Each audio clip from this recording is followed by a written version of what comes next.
Thank you. Thank you.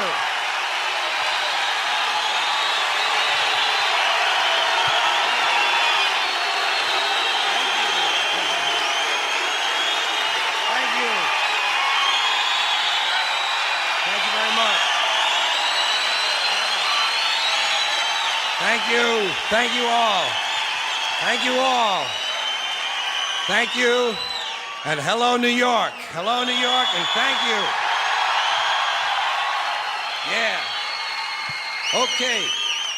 It's been a little while. It's been a little while since I've been here, and a couple of things have happened in that time. I'd like to talk a little bit about the war in the Persian Gulf. Big doings in the Persian Gulf. You know my favorite part of that war? It's the first war we ever had that was on every channel plus cable. And the war got good ratings too, didn't it? Got good ratings. Well, we like war.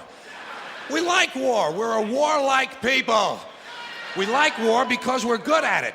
And you know why we're good at it? Because we get a lot of practice.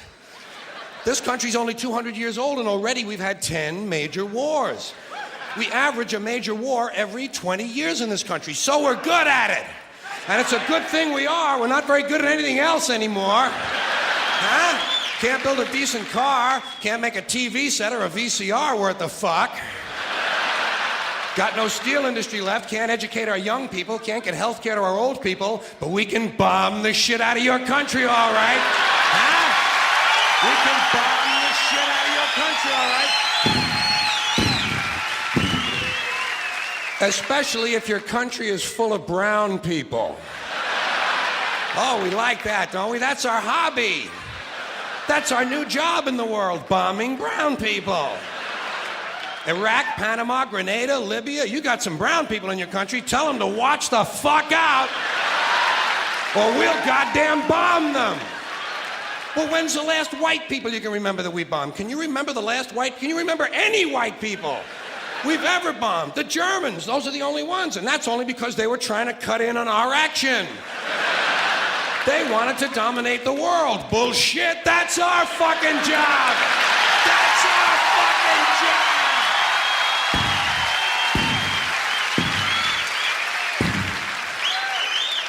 Now we only bomb brown people. Not because they're trying to cut in on our action, just because they're brown. Now, you probably noticed I don't feel about that war the way we were told we were supposed to feel about that war, the way we were ordered and instructed by the United States government to feel about that war. You see, I tell you, my mind doesn't work that way. I got this real moron thing I do. It's called thinking. And I'm not a very good American because I like to form my own opinions. I don't just roll over when I'm told to. Sad to say, most Americans just roll over on command. Not me. I have certain rules I live by. My first rule, I don't believe anything the government tells me. Nothing. Zero. Nope. And I don't take very seriously the media or the press in this country, who in the case of the Persian Gulf War were nothing more than unpaid employees of the Department of Defense, and who most of the time function as kind of an unofficial public relations agency for the United States government. So I don't listen to them, I don't really believe in my country, and I gotta tell you folks, I don't get all choked up about yellow ribbons and American flags. I consider them to be symbols, and I leave symbols to the symbol-minded. Me, I look at war a little bit differently. To me, war is a lot of prick-waving, okay? Simple thing, that's all it is. War is a whole lot of men standing out in the field waving their pricks at one another. Men are insecure about the size of their dicks, and so they have to kill one another over the idea. That's what all that asshole jock bullshit is all about. That's what all that adolescent macho male posturing and strutting in bars and locker rooms is all about. It's called dick fear. Men are terrified that their pricks are inadequate, and so they have to compete with one another to feel better about themselves. And since war is the ultimate competition, basically men are killing each other in order to improve their self-esteem. You don't have to be a historian or a political scientist to see the bigger dick foreign policy theory at work. It sounds like this. What? They have bigger dicks? Bomb them! And of course, the bombs and the rockets and the bullets are all shaped like dicks.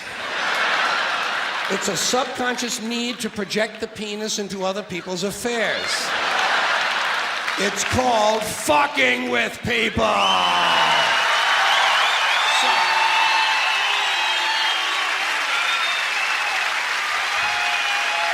So,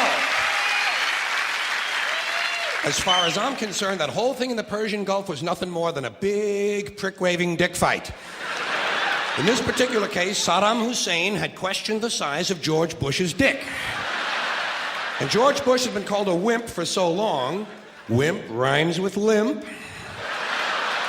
George has been called a wimp for so long that he has to act out his manhood fantasies by sending other people's children to die.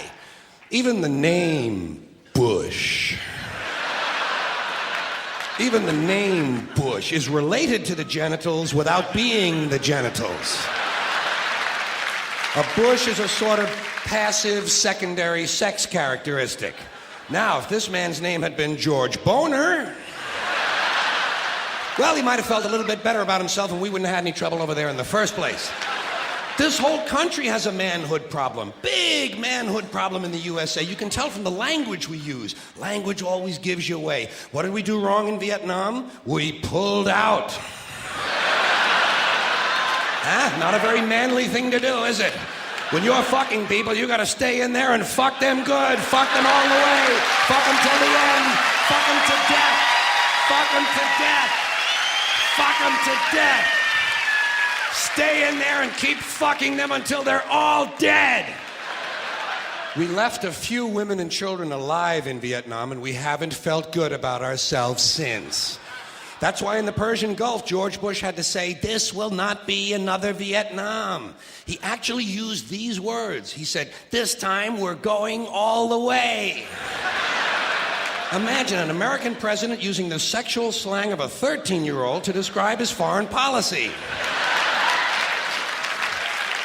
If you want to know what happened in the Persian Gulf, just remember the names of the two men who were running that war. Dick Cheney and Colin Powell.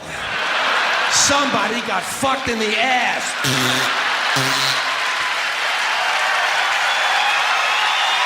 Thank you. Thank you. Thank you very much. Well, tell you what.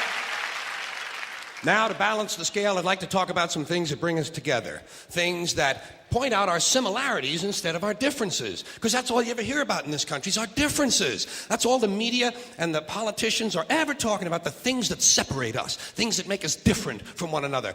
That's the way the ruling class operates in any society. They try to divide the rest of the people. They keep the lower and the middle classes fighting with each other so that they, the rich, can run off with all the fucking money. Fairly simple thing, happens to work. You know, anything different, that's what they're going to talk about. Race, religion, ethnic and national background, jobs, income, education, social status, sexuality, anything they can do, keep us fighting with each other so that they can keep going to the bank. You know how I describe the economic and social classes in this country? The upper class keeps all of the money, pays none of the taxes.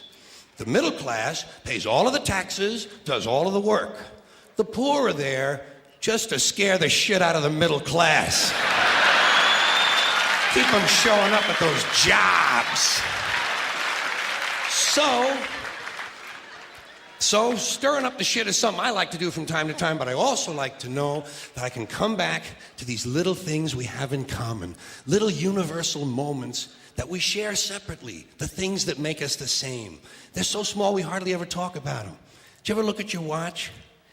And then you don't know what time it is. And you have to look again. And you still don't know the time.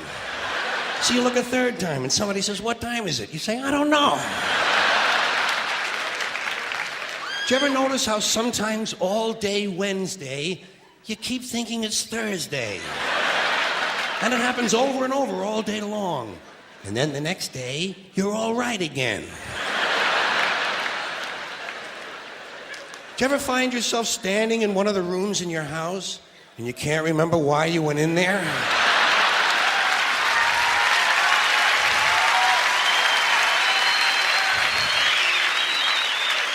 And 2 words float across your mind: Alzheimer's disease.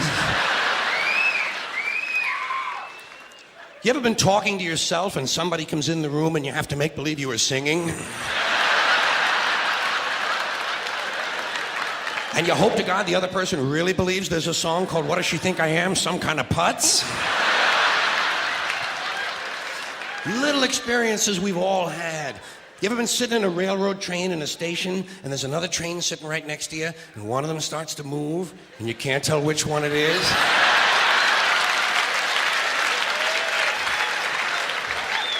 How about when you're out on a small boat on a windy day? You ever been out rocking back and forth for 3 or 4 hours trying to keep your balance? Rough seas, little boat. Then you get back into the shore and you're standing on the dock and you could swear there was something inside of you that was still out there rocking. Did you ever try to pick up a suitcase you thought was full, but it wasn't? And you go, and for just a split second, you feel really strong. How about when you're looking through a chain link fence? Did you ever notice if you're just the right distance from a chain link fence, sometimes it seems to go, what is that? How do they do that? Did you ever try to tell somebody they have a little bit of dirt on their face? You can never get them to rub the right spot, can you? Say, you got a little bit of dirt right here. They always go, where, here? And you just want to slap the bastard.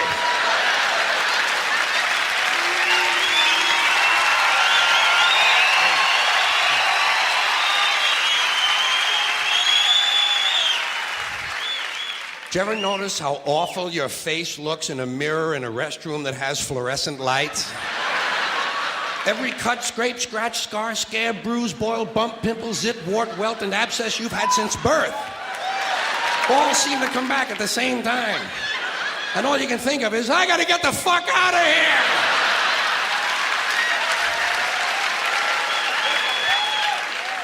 Did you ever notice sometimes when you're walking with your arm around your date, one of you has to change the way you're walking? Men and women don't walk the same. One of them has to change. Either the man has to walk like this,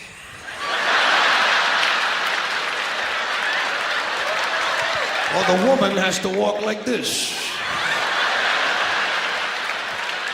Joey, how are you?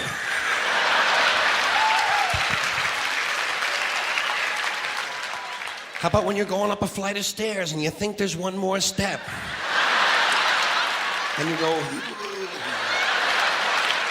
And then you have to kind of keep doing that, you know? So people will think it's something you do all the time. I do this all the time. It's the 3rd stage of syphilis.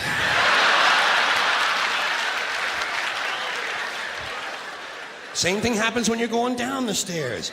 You could swear there was one more step. Holy shit. My hips are in my chest.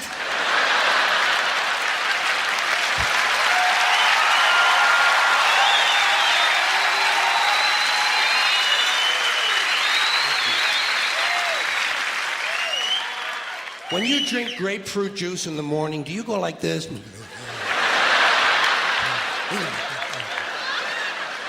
I do too. Why do we drink it? It's like ice cream throat. You know when you've been eating ice cream too fast and you get that frozen spot in the back of your throat, but you can't do anything about it because you can't reach it to rub it? You just have to kind of wait for it to go away. And it does. Then what do? Eat more ice cream! What are we, fucking stupid?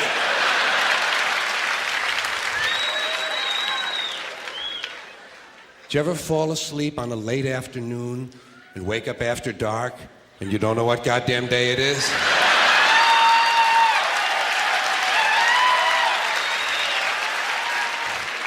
Like when you have your head on the pillow. Do you ever notice when you have your head on the pillow, if you close the bottom eye, the pillow is down there. Then if you switch eyes, the pillow moves up there. Whoa, holy shit, Dave, look at this.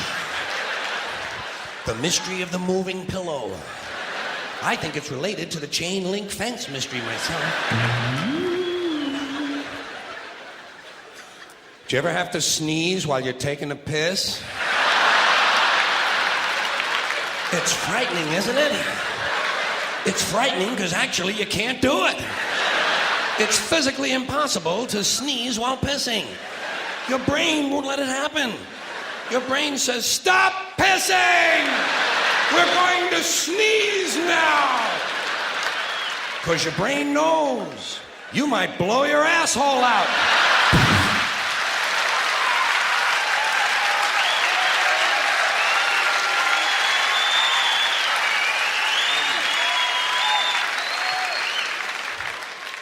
Something else we have in common, flying on the airlines and listening to the airlines' announcements and trying to pretend to ourselves that the language they're using is really English.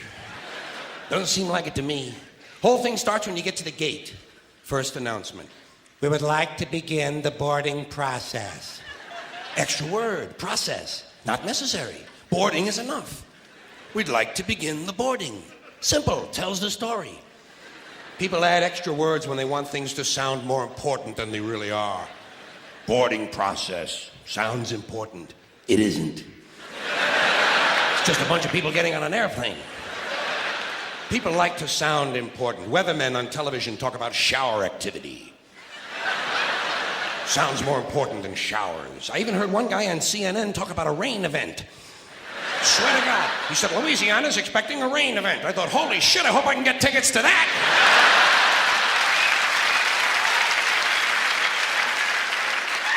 Emergency situation. News people like to say, police have responded to an emergency situation. No, they haven't. They've responded to an emergency. We know it's a situation.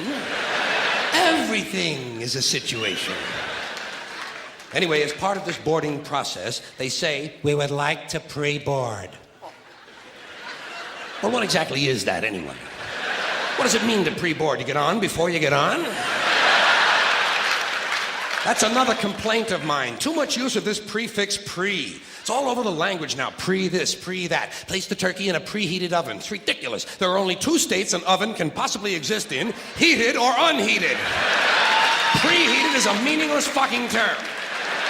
It's like pre-recorded. This program was pre-recorded. Well, of course it was pre-recorded. When else are you going to record it? Afterwards? That's the whole purpose of recording, to do it beforehand. Otherwise, it doesn't really work, does it? Pre-existing, pre-planning, pre-screening. You know what I tell these people? Pre-suck my genital situation.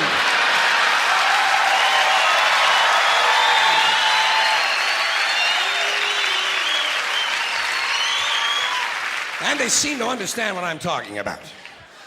Anyway, as part of this pre-boarding, they say, we would like to pre-board those passengers traveling with small children.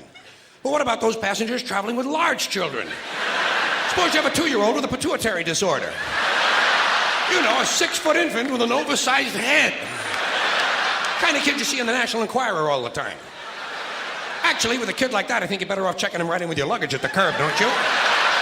Well, they like it under there. It's dark. They're used to that. About this time, someone is telling you to get on the plane. Get on the plane, get on the plane. I say, fuck you, I'm getting in the plane. In the plane. Let Evel Knievel get on the plane. I'll be in here with you folks in uniform. There seems to be less wind in here. They might tell you you're on a non-stop flight. Well, I don't think I care for that. No, I insist that my flights stop. Preferably at an airport. It's those sudden, unscheduled cornfield and housing development stops that seem to interrupt the flow of my day. Here's one they just made up. Near miss. When two planes almost collide, they call it a near miss.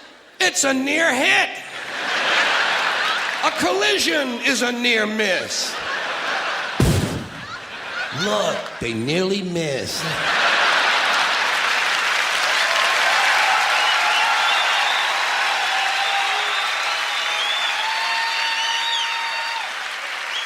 Yes, but not quite. They might tell you your flight has been delayed because of a change of equipment. Broken plane. Tell me to put my seat back forward. Well, I don't bend that way. If I could put my seat back forward, I'd be in porno movies. Then they mentioned carry-on luggage. First time I heard carry-on, I thought they were going to bring a dead deer on board. I thought, what the hell do they mean with that? Don't they have the little TV dinners anymore? Then I thought, carry on, there's going to be a party. People are going to be carrying on the plane. Well, I don't care for that. I like a serious attitude on the plane, especially on the flight deck, which is the latest euphemism for cockpit. Can't imagine why they wouldn't want to use a lovely word like cockpit, can you? Especially with all those stewardesses going in and out of it all the time. There's one. There's a word that's changed, stewardess. First it was hostess, then stewardess, now it's flight attendant. You know what I call them? The lady on the plane. Sometimes it's a man on the plane now. That's good, equality. I'm all in favor of that. Sometimes they actually refer to these people as uniformed crew members. Uniformed, as opposed to that guy sitting next to you in the Grateful Dead t-shirt and the fuck you hat.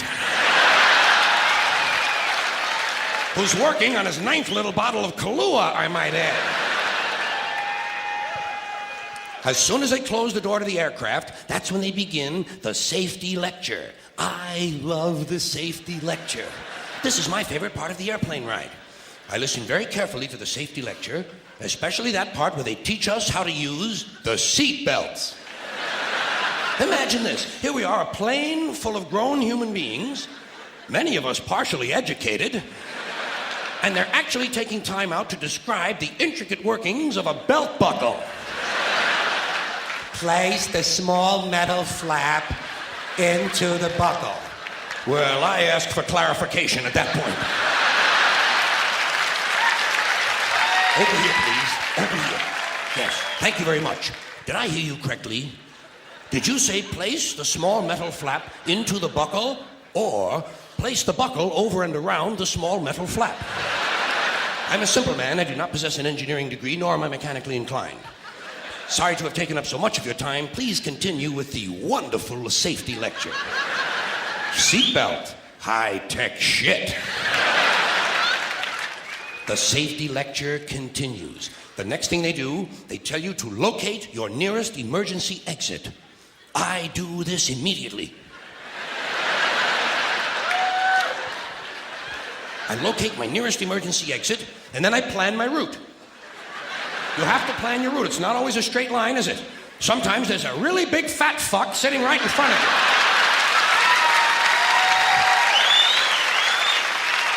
Well, you know you'll never get over him. I look around for women and children, midgets and dwarfs, cripples, war widows, paralyzed veterans, people with broken legs, anybody who looks like they can't move too well. The emotionally disturbed come in very handy at a time like this. You might have to go out of your way to find these people, but you'll get out of the plane a lot goddamn quicker, believe me. I say, let's see. I'll go around the fat fuck, step on the widow's head, push those children out of the way, knock down the paralyzed midget, and get out of the plane where I can help others.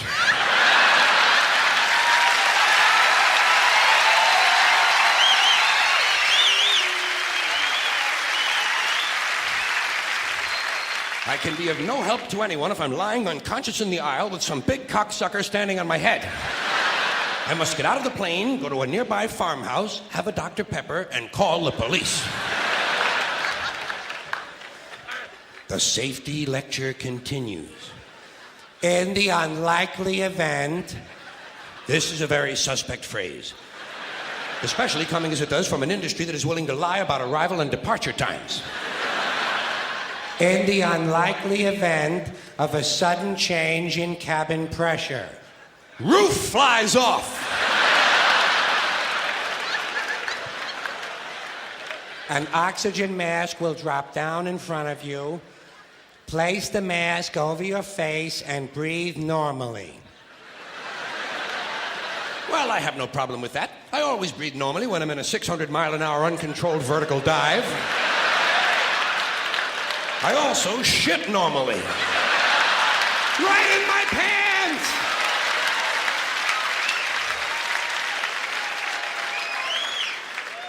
They tell you to adjust your oxygen mask before helping your child with his. I did not need to be told that. In fact, I'm probably going to be too busy screaming to help him at all. This will be a good time for him to learn self-reliance. If he can program his fucking VCR, he can goddamn jolly well learn to adjust an oxygen mask. Fairly simple thing, just a little rubber band in the back is all it is. Not nearly as complicated as, say, for instance, a seatbelt. The safety lecture continues. In the unlikely event of a water landing.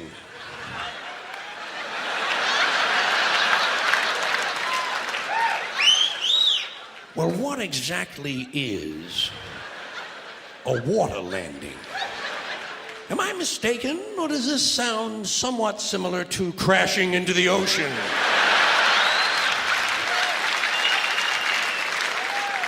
Your seat cushion can be used as a flotation device. Well, imagine that. My seat cushion. Just what I need to float around the North Atlantic for several days, clinging to a pillow full of beer farts.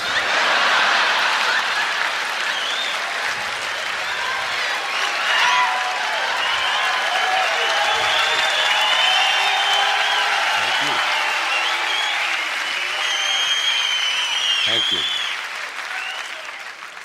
The flight continues. A little later on, toward the end, we hear, "The captain has turned on the fasten seatbelt sign." Well, who gives a shit who turned it on?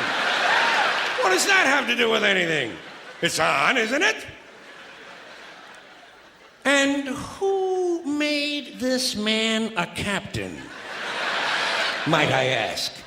Did I sleep through some sort of an armed forces swearing-in ceremony or something? Captain, he's a fucking pilot, and let him be happy with that. If those sightseeing announcements are any mark of his intellect, he's lucky to be working at all. Tell the captain, Air Marshal Carlin says, go fuck yourself.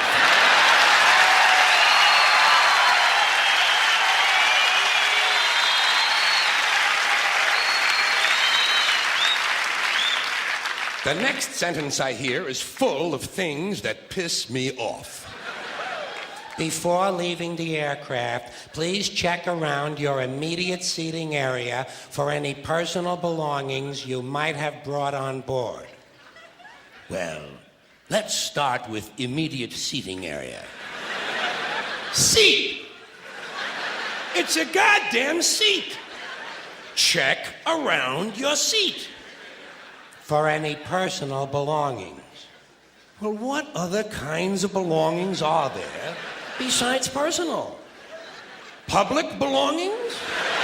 Do these people honestly think I might be traveling with a fountain I stole from the park?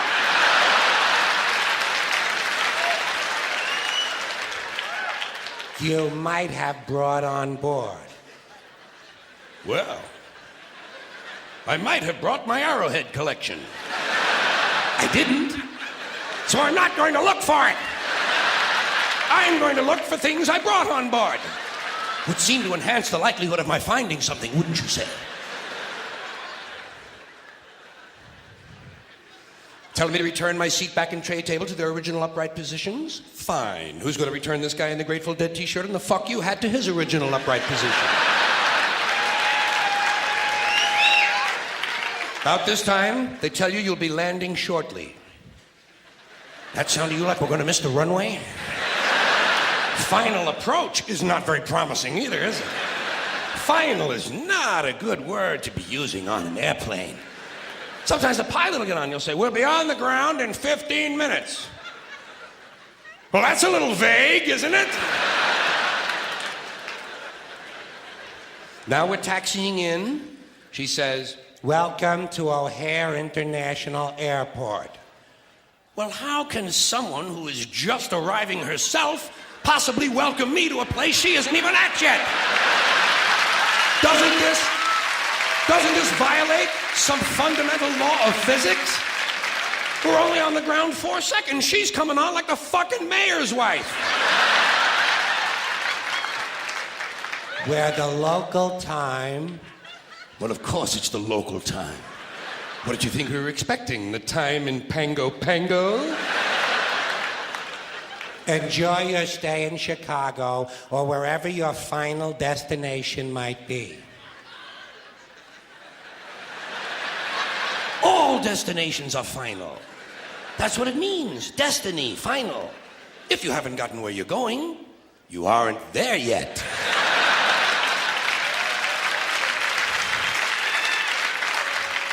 The captain has asked. More shit from the bogus captain. You know, for someone who's supposed to be flying an airplane, he's taking a mighty big interest in what I'm doing back here. That you remain seated until he has brought the aircraft to a complete stop. Not a partial stop. Because during a partial stop, I partially get up. Continue to observe the no smoking sign until well inside the terminal. It's physically impossible to observe the no smoking sign even if you're standing just outside the door of the airplane. Much less well inside the terminal. You can't even see the fucking planes from well inside the terminal.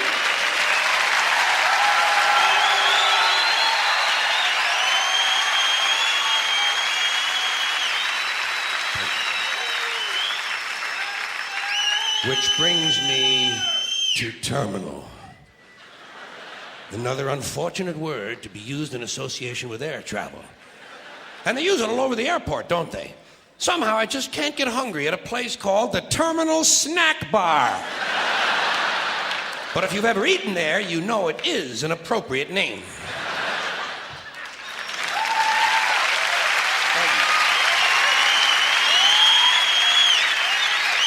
Thank you very much. Thank you. Okay, now, speaking of places to eat and what they're called or named, Beverly Hills has a brand new restaurant specifically for bulimia victims. It's called the Scarf and Barf. Well, they were going to call it the Fork and Bucket. Thank God, good taste prevailed. How about a restaurant for anorexics? What would you call it? The Empty Plate. The Lonesome Chef. Start without me, guys. See, somehow I can't feel sorry for an anorexic, you know? Rich cunt, don't want to eat? Fuck her. Fuck her.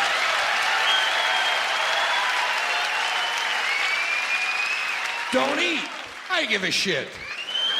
Like I'm supposed to be concerned about this. I don't want to eat. Go fuck yourself. Why don't you lie down in front of a railroad train right after you don't eat? What kind of a goddamn disease is that anyway? I don't want to eat! How do we come up with this shit in this country? Where do we get our values from? Bulimia, there's another all-American disease. This has got to be the only country in the world that could ever have come up with bulimia. Got to be the only country where some people are digging in the dumpster for a peach pit, other people eat a nice meal and puke it up intentionally. Where do we get our values from? I do not understand our values. By the way, speaking of American values, aren't we about due to start bombing some small country that only has a marginally effective air force? Seems to me like we're weeks overdue to drop high explosives on helpless civilians. People who have no argument with us whatsoever. I think we ought to be out there doing what we do best, gang, making large holes in other people's countries. I hate to be repetitious, but we are a warlike lot. We can't stand it not to be fucking with somebody. We couldn't wait for that Cold War to be over, could we? Couldn't wait for the Cold War to be over so we can go and play with our toys in the sand. Go and play with our toys in the sand. And when we're not invading some sovereign nation or setting it on fire from the air, which is more fun for our Nintendo pilots, then we're usually declaring war on something here at home. Did you ever notice that about us? We love to declare war on things here in America. Anything we don't like about ourselves, we declare war on it. We don't do anything about it. We just declare war on it. It's the only metaphor we have in our public discourse for solving problems, declaring war. We have to declare war on everything. We have a war on crime, the war on poverty, the war on litter, the war on cancer, the war on drugs. But you ever notice we got no war on homelessness, huh? No war on homelessness. You know why? There's no money in that problem. No money to be made off of the homeless. If you could find a solution to homelessness where the corporate swine and the politicians could steal a couple of $1 million each, you'd see the streets of America begin to clear up pretty goddamn quick. I'll guarantee you that. I will guarantee you that. Yeah.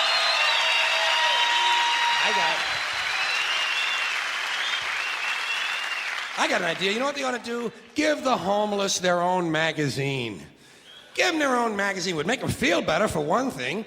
That's a sure sign of making it in this country. Every group in this country that arrives at a certain level has its own magazine. We have Working Mother magazine, Black Entrepreneur magazine, Hispanic Business magazine. In fact, any activity engaged in by more than 4 people in this country has got a fucking magazine devoted to it.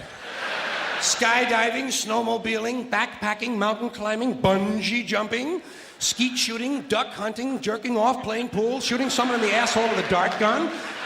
They probably got a fucking magazine for that. Walking! For Christ's sakes, walking! There's actually a fucking magazine called Walking. Look, Dan, the new Walking is out. Here's a good article, putting one foot in front of the other. Give them their own magazine. Give them their own magazine. You know what you call the magazine for the homeless? Better Crates and Cartons. Yeah, then when they get finished reading it, they can use it to line their clothing. That's a good, sound business solution, isn't it? That's the kind of answer you get from a conservative American businessman in this country. Say, yeah, let them read it. When they get finished reading it, they can use it to plug up the holes in them piano crates they all seem to like to live in. A good, sound, practical, conservative American business solution. I got an idea about homelessness. You know what they ought to do? Change the name of it. Change the name of it. It's not homelessness. It's houselessness. It's houses these people need. A home is an abstract idea. A home is a setting. It's a state of mind. These people need houses. Physical, tangible structures. They need low-cost housing. But where are you going to put it? Well, that's fine, but where are you going to put it? Where are you going to put it? Nobody wants you to build low-cost housing near their house. People don't want it near them. We got something in this country, you've heard of it, it's called NIMBY. N-I-M-B-Y. Not in my backyard. People don't want anything, any kind of social help located anywhere near them. You try to open up a halfway house. Try to open up a drug rehab or an alcohol rehab center. Try to do a homeless shelter somewhere. Try to open up a little home for some retarded people who want to work their way into the community. People say, not in my backyard. People don't want anything near them, especially if it might help somebody else. Part of that great American spirit of generosity we hear about. Great, generous American spirit. You can ask an Indian about that. Ask an Indian about if you can find one. You got to locate an Indian first. We've made them just a little difficult to find. Well, if you need current data, select a black family at random. Ask them how generous America has been to them. People don't want anything near them, even if it's something they believe in, something they think society needs, like prisons. Everybody wants more prisons, right? Everybody wants more prisons. People say, build more prisons! But not here. But why not? What's wrong? What's the problem? What's wrong with having a prison in your neighborhood? Well, it seemed to me like it would make it a pretty crime-free area, don't you think? You think a lot of crackheads and pimps and hookers and thieves are going to be hanging around in front of a fucking prison? Bullshit, they ain't coming anywhere near it. What's wrong with these people? All the criminals are locked up behind the walls, and if a couple of them do break out, what do you think they're going to do? Hang around? Check real estate trends? Bullshit. They're fucking gone. That's the whole idea of breaking out of prison, is to get the fuck as far away as you possibly can. Not in my backyard. People don't want anything near them. Except military bases. They don't mind that, do they? They like that. Give them an army base. Give them a navy base. Makes them happy. Why? Jobs. Jobs. Self-interest. Even if the base is loaded with nuclear weapons, they don't give a fuck. They say, well, I'll take a little radiation if I can get a job. Working people have been fucked over so long in this country, those are the kind of decisions they're left to make. I've got just the place for low-cost housing. I have solved this problem. I know where we can build housing for the homeless. Golf courses. Perfect. Golf courses. Just what we need. Just what we need. Plenty of good land in nice neighborhoods, land that is currently being wasted on a meaningless, mindless activity engaged in primarily by white, well-to-do male businessmen who use the game to get together to make deals to carve this country up a little finer among themselves. I am getting tired, really getting tired of these golfing cocksuckers in their green pants and their yellow pants and their orange pants and their precious little hats and their cute little golf carts. It is time to reclaim the golf courses from the wealthy and turn them over to the homeless. Golf is an arrogant, elitist game, and it takes up entirely too much room in this country. Too much room in this country.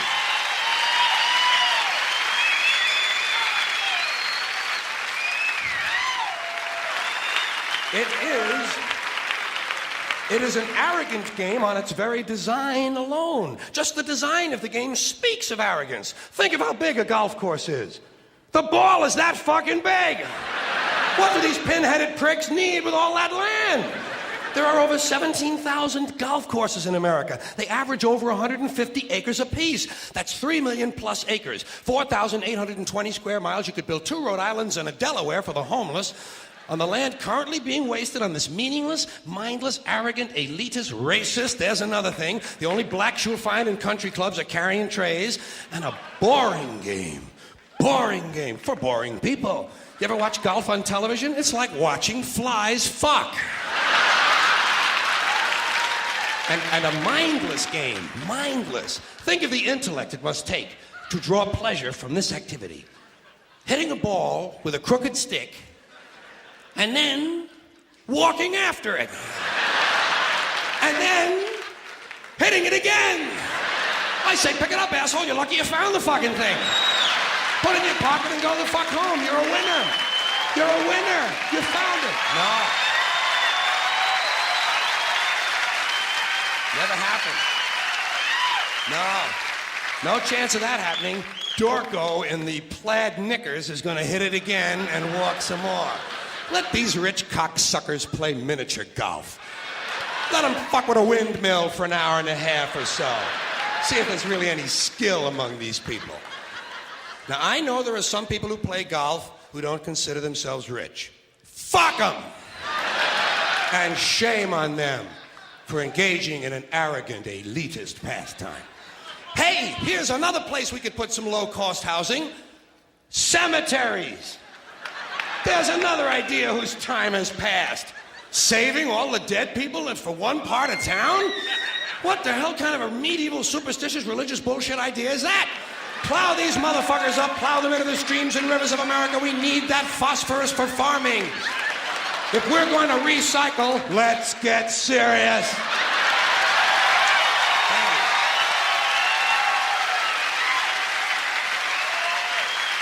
Thank you.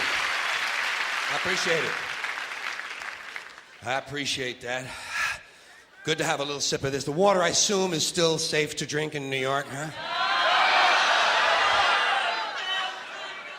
Actually, I gotta be fair with you. I'm only setting you up a little bit. It's just not a trick question, but it's just a setup, because I don't really care about the water, to tell you the truth. I just love to hear the answer to that question.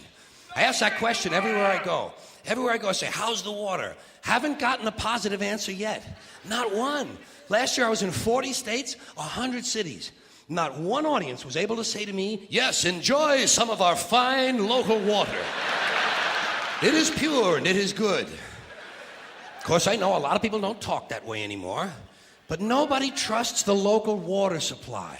Nobody. And that amuses me. I like that. I admit I'm a bit perverted, but it amuses me that no one can really trust the water anymore. And the thing I like about it the most is it means the system is beginning to collapse and everything is slowly breaking down. I enjoy chaos and disorder, not just because they help me professionally. They're also my hobby. You see, I'm an entropy fan. When I first heard of entropy in high school science, I was attracted to it immediately. When they told me that in nature, all systems are breaking down, I thought, what a good thing. What a good thing. Perhaps I can make some small contribution in this area myself. And of course, it's not just in nature. In this country, the whole social structure just beginning to collapse. You watch. Just beginning now to come apart at the edges and the seams. And the thing I like about that is that it means it makes the news on television more interesting, makes the television news more exciting, makes it more fun. I watch television news for one thing and one thing only: entertainment. That's all I want from the news: entertainment. You know my favorite thing on television? Bad news. Bad news and disasters and accidents and catastrophes. I want to see some explosions and fires. I want to see shit blowing up and bodies flying around. I'm not interested in the budget. I don't care about tax negotiations. I don't want to know what country the fucking Pope is in. But you show me a hospital that's on fire and people on crutches are jumping off the roof, and I'm a happy guy. I'm a happy guy. I'm a happy guy. I want to see a paint factory blowing up. I want to see an oil refinery explode. I want to see a tornado hit a church on Sunday. I want to see people. I want to know there's some guy running through the Kmart with an automatic weapon firing at the clerks. I want to see thousands of people in the street killing policemen. I want to hear about a nuclear meltdown. I want to know the stock market dropped 2,000 points in one day. I want to see people under pressure. Sirens, flames, smoke, bodies, graves being filled, parents weeping, exciting shit. My kind of TV. I just want some entertainment. It's just the kind of guy I am. It's the kind of guy I am. You know what I love the most? When big chunks of concrete and fiery wood are falling out of the sky and people are running around trying to get out of the way. Exciting shit. That's why I watch auto racing. That's the only reason I watch auto racing. I'm waiting for some accidents, man. I want to see some cars on fire. I don't care about a bunch of redneck jack-offs driving 500 miles in a circle. 500 miles in a circle? Children can do that, for Christ's sakes. Doesn't impress me. I want to see some schmuck with his hair on fire running around punching his own head, trying to put it out. I want to see the pits explode. I want to see a car doing a 200-mile-an-hour cartwheel. Hey, where else besides auto racing am I going to see a 23-car collision and not be in the son of a bitch? And if a car flies out of control, lands in the stands and kills 50 spectators, fine, fuck them. Serves them right. They paid to get in, let them take their chances with everybody else. Just means more fun for me. More fun for me. Hey, at least I admit it. At least I admit it. Most people won't admit to those feelings. Most people see something like that on television, they'll say, oh, isn't that awful? Isn't that too bad? Lying asshole. Lying assholes. You love it and you know it. Explosions are fun. And hey, the closer the explosion is to your house, the more fun it is. Did you ever notice that? Sometimes you have the TV on and you're working around the house. Some guy comes on television and says, 6,000 people were killed in an explosion today. You say, where? He says, in Pakistan. You say, oh, fuck Pakistan. Too far away to be any fun. But if he says it happened in your hometown, you'll say, whoa, hot shit, come on, Dave, let's go look at the bodies. Let's go look at the bodies. I love bad news. I love bad news. Hey, the more bad news there is, the faster this system collapses. Fine by me. Fine by me. Don't bother my ass. Don't bother my ass none. I'm glad the water sucks. I'm glad it sucks. You know what I do about it? I drink it.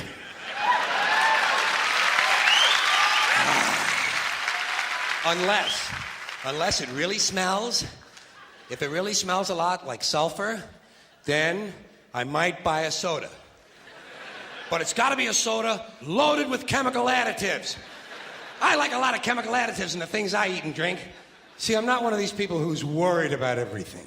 You got people like this around you. Country's full of them now. People walking around all day long, every minute of the day, worried about everything.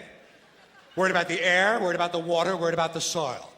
Worried about insecticides, pesticides, food additives, carcinogens. Worried about radon gas, worried about asbestos. Worried about saving endangered species. Let me tell you about endangered species, all right? Saving endangered species is just one more arrogant attempt by humans to control nature. It's arrogant meddling. It's what got us in trouble in the first place. Doesn't anybody understand that? Interfering with nature.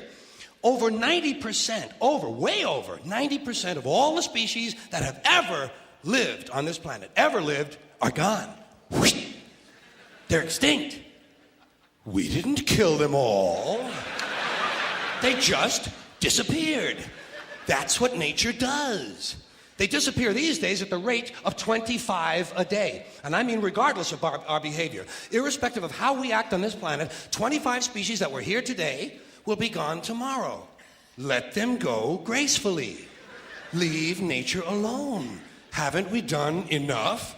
We're so self-important. So self-important. Everybody's going to save something now. Save the trees, save the bees, save the whales, save those snails. And the greatest arrogance of all, save the planet. What? Are these fucking people kidding me? Save the planet? We don't even know how to take care of ourselves yet. We haven't learned how to care for one another. We're gonna save the fucking planet? I'm getting tired of that shit. Tired of that shit. Tired. I'm tired of fucking Earth Day. I'm tired of these self-righteous environmentalists, these white bourgeois liberals who think the only thing wrong with this country is there aren't enough bicycle paths. People trying to make the world safe for their Volvos. Besides, environmentalists don't give a shit about the planet. They don't care about the planet. Not in the abstract, they don't.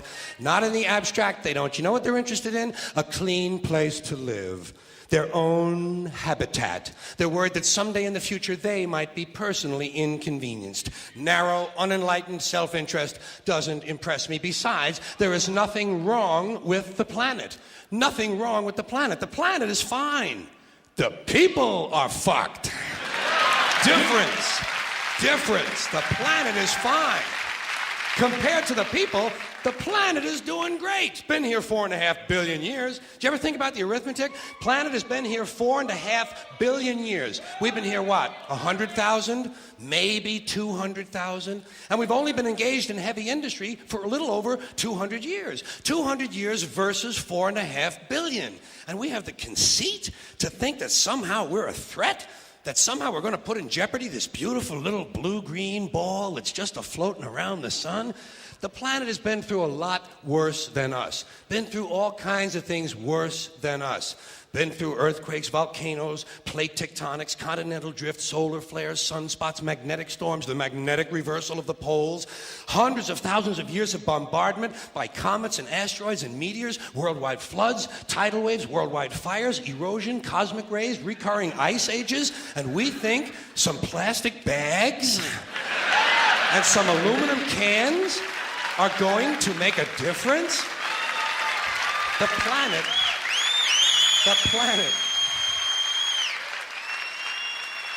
planet isn't going anywhere. We are. We're going away. Pack your shit, folks. We're going away. And we won't leave much of a trace either. Thank God for that. Maybe a little styrofoam. Maybe. Little styrofoam.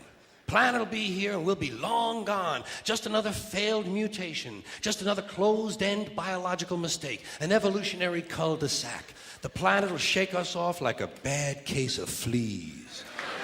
A surface nuisance.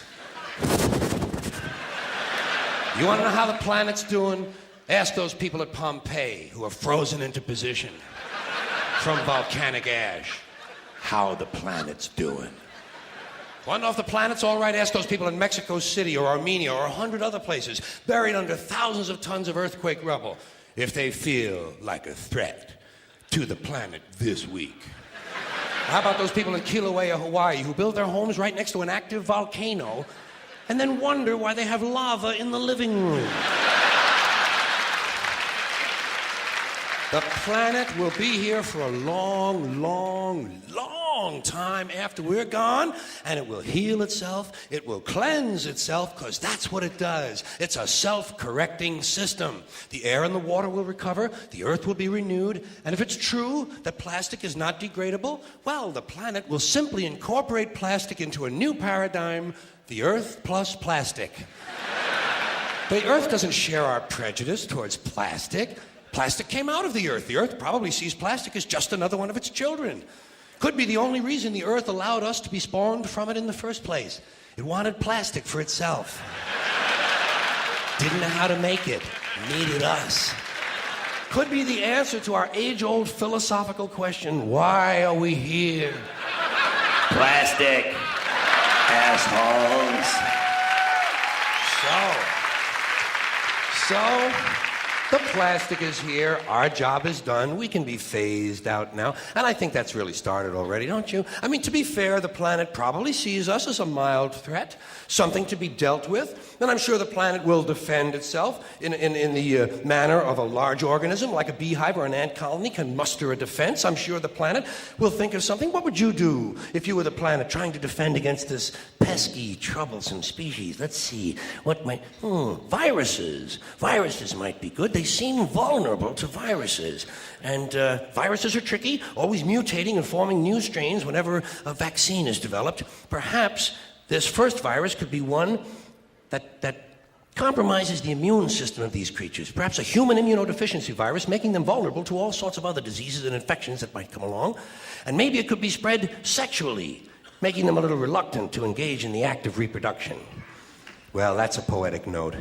And it's a start. And I can dream, can't I? See, I don't worry about the little things. Bees, trees, whales, snails. I think we're part of a greater wisdom than we will ever understand. A higher order. Call it what you want. Know what I call it? The big electron. The big electron. Whoa. Whoa. Whoa. It doesn't punish. It doesn't reward. It doesn't judge at all. It just is. And so are we. For a little while. Thanks for being here with me for a little while tonight. Thank you. Thank you very much. Thank you.